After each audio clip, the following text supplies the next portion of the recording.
So this is a quick review of the Lo-Fi 12 Liven from Sonicware. I got this new and I'm not sure if I will keep it. So there are a lot of pros and there are a lot of cons about this thing. So the pros first. I think it sounds really cool. Here are some beats I made.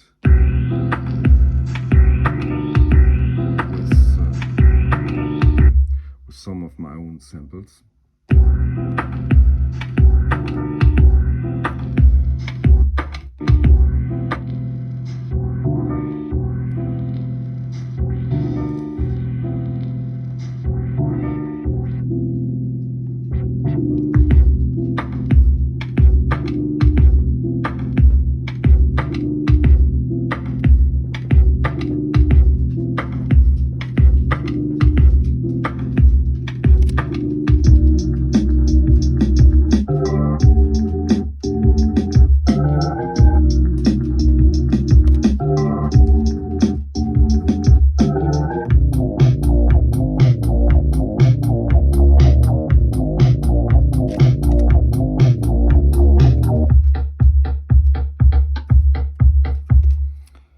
So it sounds really good. It has a filter section. It has an effect section. The overall concept about this is really cool, I think. But yeah, okay. The pros first. The overall concept is really cool. I really like the idea.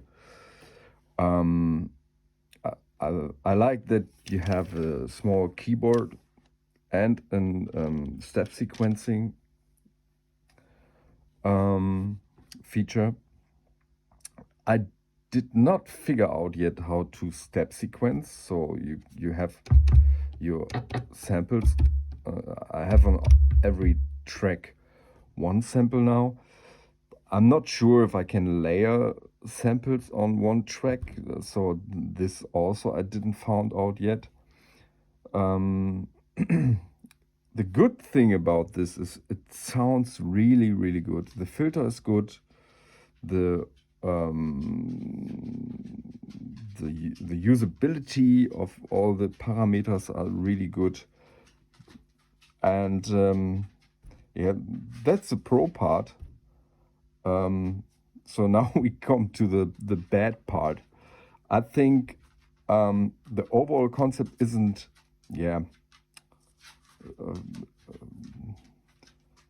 hasn't been synced, or at least it's missing something. So it doesn't,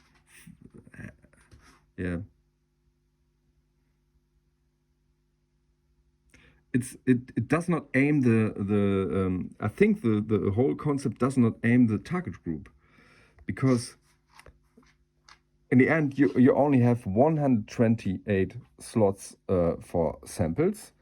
So you have eight banks with 16 samples. You can sample it in 12 or in 24K. Yeah, that's it. So if you're 24, you have 2 seconds. Yeah, if you sample it in 12K, you have 4 seconds. I try to work my way around it when I did this. One moment. I thought, okay, then I can do some samples in one, like this. You see, I have some of my TR-7 samples in here, because you can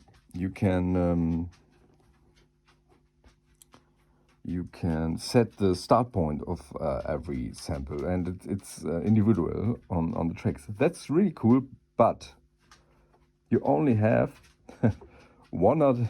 128 steps. Why not 1280 steps and a little more, like, yeah, how you say that, a little, the grit is more precise than, because 128 points, yeah, I don't know. And you have a knob here, so it's really fast. No, it will be fast then, because you have an yeah. If you do it with the endless value knob over here. Sorry for the dark. I forgot my stand from my camera, so I had to do it with my mobile phone. Yeah, that's one thing. That's a big issue, I think, and you cannot. I'm fine with only 128 slots. I have an MPC 60, and it only has 20 seconds of sample time overall, so that's no problem. But you cannot store it. You don't have a card slot. You don't have a USB connection. I don't even know how to manage a software update then. Maybe it will be over MIDI or over the audio in. I don't know. I don't know. No, I haven't. I have to say that I haven't read the manual now, but yeah. So then you have a speaker here. I think the speaker is shit. You don't need this. Why? Why in the hell you don't build a microphone in a sampler? I don't know. That's, yeah. That would be awesome if you have a sampler like, you know, the old SP222, I think it has a microphone, and I had this 20 years ago. I found it really cool, but yeah, the overall, how you say that, overall, yeah, structure wasn't that usable, but the sampling was really cool. You don't have much sample time, and was 8-bit or something, I don't know. So the overall sound of the thing is really nice. I really like it. I want to like it, and I'm not sure if I want to keep it. It has a bug, I think, on the third track. Sometimes it does not read out the samples or something. I have another bug, or whatever. I don't know. If I put it in the headphone jack and I have this sound over the headphone, it's like, you know. I don't know what the hell this is. So what else? I did not found. I know how to sample and I know how to store it, but I did not found out. You have this layer here for sampling. But I did not found out how in the hell I will. It's a little bit dark now here. How in the hell I will use this section. I can use this section and this section, I know, but this I don't know. I don't know how to loop and stuff like this. I really don't know. I have to read the manual then, but it's a lot of intuitive, but some things I don't get why. Maybe it doesn't work. I don't know. I have to check the manual then. But I'm not sure if I keep it anyway. So I will see. Like I said, the sound is really good. Yeah. What else? The effects. The effects are cool. Some are cool. Some are really crap. The global effect, you have here a reverb. So yeah, you always have to switch into the. It's okay. You always have to switch into the section. So let's start with the off hall. So this is the shittiest reverb I ever heard. I don't know.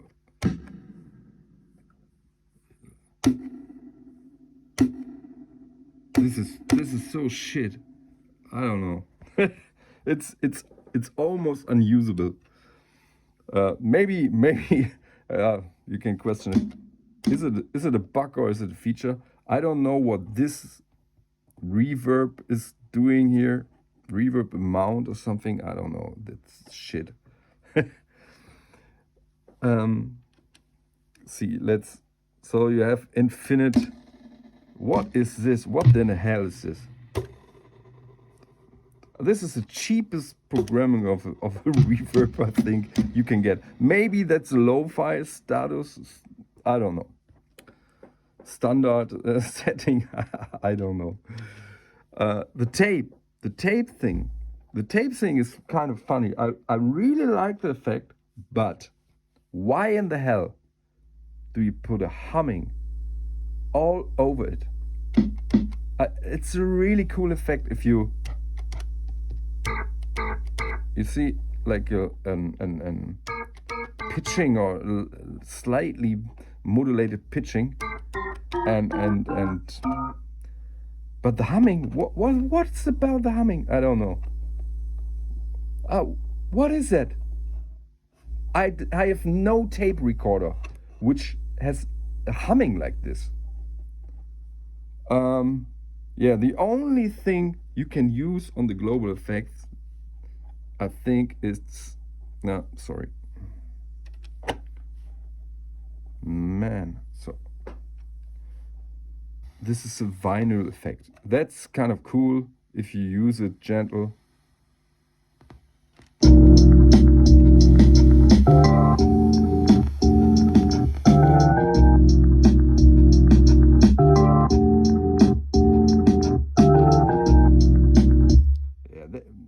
This is giving something to the sound, so it complements the all-over lo-fi sampling theme. So the delay, I don't know. That's kind of okay.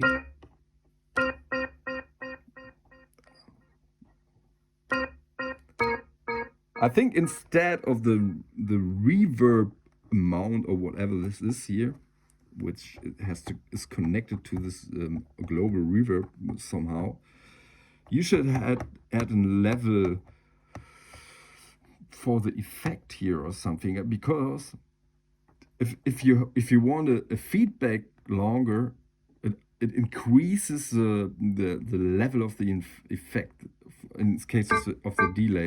I think that's completely, I don't know, that's nonsense. I don't know.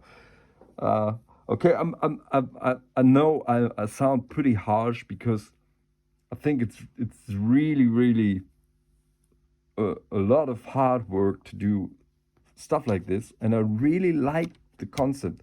I like the idea. I like this overall sound. I like I like the layout. It's kind of MPC mixed with a TIA sequencing and many more. I like that it's polyphonic with a keyboard.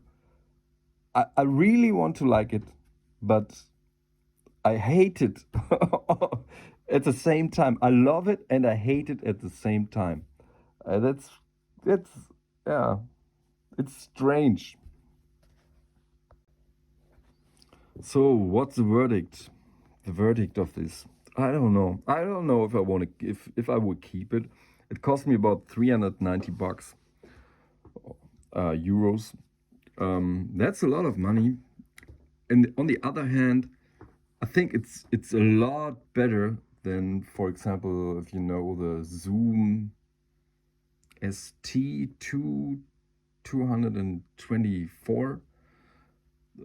It's a kind of yeah, for people with no money but want to have an SP1200 thing. It costs 250 used. It's, I don't know, 20-30 years old. This is a better option for people who are into this Zoom thing. Maybe this is a better option because it has the same kind of punch and filtering,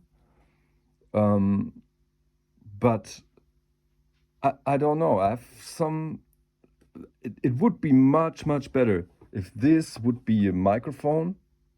If you had an USB port or a card slot anywhere, a simple card slot to store your samples, because you know the aim, the target group of this sample heads that, or hip hop heads that like to sample, these guys are drowning in this, like these, for example, for the akai. They're collecting samples. That's, I don't know, that's one of the main things, digging for samples on vinyl records. So it's missing out a big point or a big passion that's a target group has. That's one of the main problems, I think, of the concept of this. I don't know if someone needs a sync. I would prefer, I have MIDI sync, that's enough for me. Why another sync? Why not separate outputs to route some of the samples or the tracks? Why not here four outputs or 3 individual outputs for 3 of the tracks or something? That would be so much better. I think if it would have these features, it would be a killer. It would be a killer sampler working station, but and with some kind of better effects. But yeah, if the effects were cool, I would be cooler with a only stereo out. If I would have two separate outputs where I can route the tracks or something, I wouldn't be that disappointed with the effects, because then I can route it to my mixer and yeah, kind of, yeah,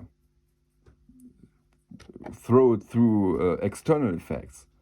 Like, yeah, you see the tier 707, for example. These are all individual outputs. That's really cool. People want that. Yeah, but okay. Enough. It's a cool instrument for beginners. It's a cool instrument for people who want to buy a old school Zoom sampler. It's better than a Volca, I think, the Volca sample, because you have the 64 steps instead of only 60 steps. Yeah. Okay. I hope I could help with this review. I'm sorry for the bad camera. I had to film it with my mobile phone because my camera, I forgot my camera stand. So yeah, enjoy,